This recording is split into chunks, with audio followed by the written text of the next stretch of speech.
Most of my attention was on a wagon that had rolled into the other end of town about a quarter-hour ago. The mayor had argued with the old man driving it, then stormed off. Now I saw the mayor heading back to the wagon accompanied by a tall fellow carrying a long cudgel, the constable unless I missed my guess. My curiosity got the best of me, and I made my way towards the wagon, doing my best to stay out of sight. The mayor and the old man were arguing again by the time I got close enough to hear. The constable stood nearby, looking irritated and anxious. "Told you. I don't have a license. I don't need a license. Does a peddler need a license? Does a tinker need a license?" "You're not a tinker," the mayor said. "Don't try to pass yourself off as one." "I'm not trying to pass myself off as anything," the old man snapped. "I'm a tinker and a peddler, and I'm more than both. I'm an arcanist, you great dithering heap of idiot." "My point exactly," the mayor said doggedly. "We're God-fearing people in these parts. We don't want any meddling with dark things, better left alone. We don't want the trouble your kind can bring." "My kind?" the old man said. "What do you know about my kind?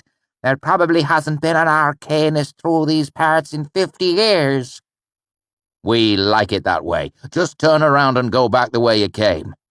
"Like hell if I'm spending a night in the rain because of your thick head," the old man said hotly. "I don't need your permission to rent a room or do business in the street. Now get away from me, or I'll show you firsthand what sort of trouble my kind can be." Fear flashed across the mayor's face before it was overwhelmed by outrage.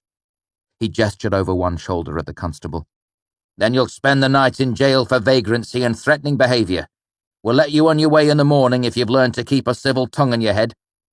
The constable advanced on the wagon, his cudgel held cautiously at his side. The old man stood his ground and raised one hand. A deep red light welled up from the front corners of his wagon.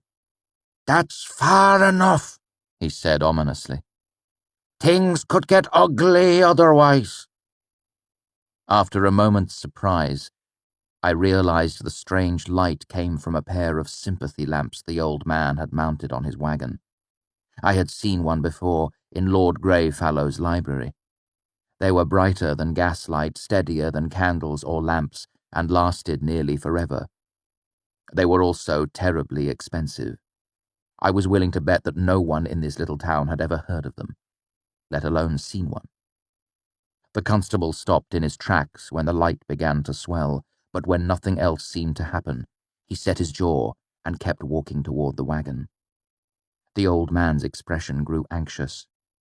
"Now hold on a moment," he said as the red light from the wagon started to fade. "We don't want—" "Shut your clipper, you old shitfire," the constable said.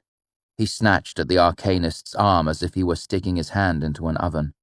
Then, when nothing happened, he smiled and grew more confident. "Don't think I won't knock you a good one to keep you from working any more of your devilry." "Well done, Tom," the mayor said, radiating relief. "Bring him along and we'll send someone back for the wagon." The constable grinned and twisted the old man's arm. The arcanist bent at the waist and gasped a short, painful breath. From where I hid, I saw the arcanist's face change from anxious to pained to angry all in a second. I saw his mouth move. A furious gust of wind came out of nowhere, as if a storm had suddenly burst with no warning. The wind struck the old man's wagon, and it tipped onto 2 wheels before slamming back down onto 4. The constable staggered and fell as if he had been struck by the hand of God. Even where I hid nearly 30 feet away, the wind was so strong that I was forced to take a step forward, as if I'd been pushed roughly from behind. "Be gone!" the old man shouted angrily. "Trouble me no longer! I will set fire to your blood and fill you with a fear like ice and iron." There was something familiar about his words, but I couldn't put my finger on it. Both the mayor and the constable turned tail and ran, their eyes white and wild as startled horses. The wind faded as quickly as it had come. The whole sudden burst couldn't have lasted more than 5 seconds. As most of the townsfolk were gathered around the public house, I doubted anyone had seen it except for me, the mayor, the constable, and the old man's donkeys, who stood placidly in their harness, utterly unperturbed. "Leave this place clean of your foul presence," the arcanist muttered to himself as he watched them go. I finally realized why his words seemed so familiar. He was quoting lines from the exorcism scene in Daonica. Not many folk knew that play. The old man turned back to his wagon and began to extemporize. "I'll turn you into butter on a summer day. I'll turn you into a poet with the soul of a priest. I'll fill you with lemon custard and push you out a window." He spat. "Bastards!" His irritation seemed to leave him, and he heaved a great weary sigh.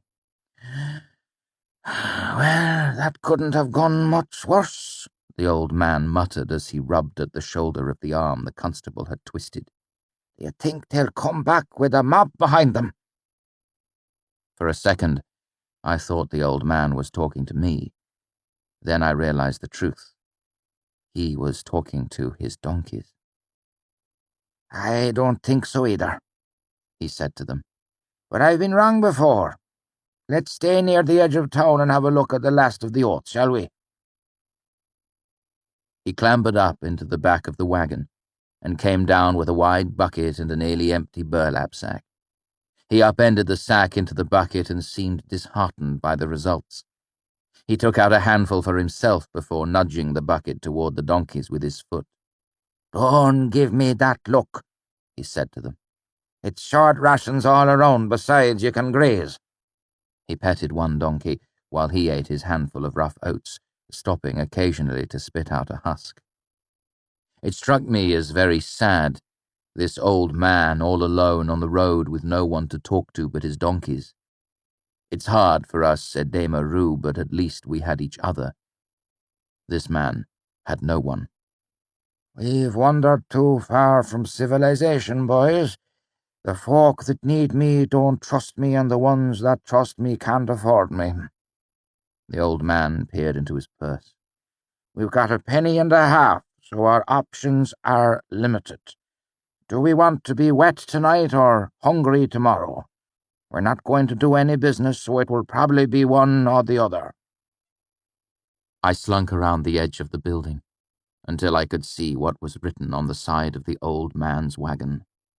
It read, Abenthy, Arcanist Extraordinary, Scribe, Dowser, Chemist, Dentist, Rare Goods, all ailments tended, lost items found, anything mended, no horoscopes, no love potions, no malefaction. Abenthy noticed me as soon as I stepped out from behind the building where I'd been hiding. "Hello there.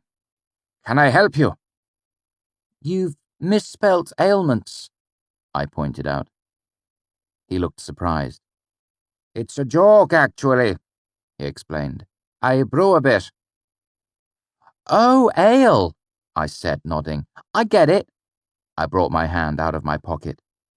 "Can you sell me anything for a penny?" He seemed stuck between amusement and curiosity. "What are you looking for?" "I'd like some Lacilium." We had performed Farian the Fair a dozen times in the last month, and it had filled my young mind with intrigue and assassination. "Are you expecting someone to poison you?" he said, somewhat taken aback. "Not really, but it seems to me that if you wait around until you know you need an antidote, it's probably too late to pick one up." "I suppose I could sell you a penny's worth," he said. "That would be about a dose for a person your size. But it's dangerous stuff in its own right. It only cures certain poisons. You can hurt yourself if you take it at the wrong time." "Oh," I said. "I didn't know that." In the play it was touted as an infallible cure-all. Abenthy tapped his lips thoughtfully. "Can you answer me a question in the meantime?" I nodded. "Whose troop is that?" "In a way, it's mine," I said. "But in another way, it's my father's because he runs the show and points which way the wagons go. But it's Baron Greyfellow's too, because he's our patron. We're Lord Greyfellow's men. The old man gave me an amused look. I've heard of you. Good troop. Good reputation. I nodded, not seeing any point in false modesty. Do you think your father might be interested in taking on any help? He asked. I don't claim to be much of an actor, but I'm handy to have around. I could make you face paint and rouge that aren't all full of lead and mercury and arsenic. I can do lights too, quick, clean and bright, different colours if you want them. I didn't have to think too hard about it. Candles were expensive and vulnerable to drafts, torches were dirty and dangerous, and everyone in the troop learned the dangers of cosmetics at an early age. It was hard to become an old, seasoned trooper when you painted poison on yourself every third day and ended up raving mad by the time you were 25. I may be overstepping myself a little, I said as I held out my hand for him to shake, but let me be the first to welcome you to the troop.